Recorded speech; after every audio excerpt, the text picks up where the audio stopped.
ஒரு நியூ பிளேயரா இருக்கிறது ஒரு ப்ரோ பிளேயரை விட கஷ்டம் நான் சொன்னா நம்புவியா? ஏடா மோன, ஒரு நியூ பிளேயர்ன்றவன் எவ்வளவு விஷயத்தை சாக்ரிஃபைஸ் பண்றான் தெரியுமா? ஒன்னு நான் சொல்றேன் கேட்டுக்கோ. ஒரு நியூ பிளேயர்ன்றவன் 30 நிமிஷம் உனக்காக வெயிட் பண்ணுவான் நீ லாபிக்கு வர்றதுக்கு, உன் கூட மட்டும் விளையாடுறதுக்கு. ரெண்டாவது விஷயம், உனக்கு தேவையான சாமான் எல்லாமே தருவாப்ல.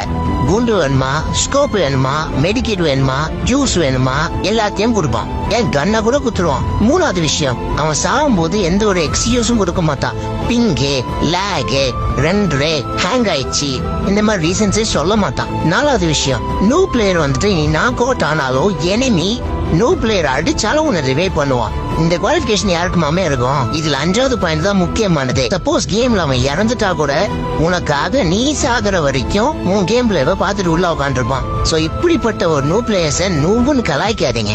ஏன்னா அவன் தான் ஹீரோ. நீ நல்லா விளையாடணுன்றதுக்காக அவனோட கேம் பிளேவை சாக்ரிஃபைஸ் பண்ற.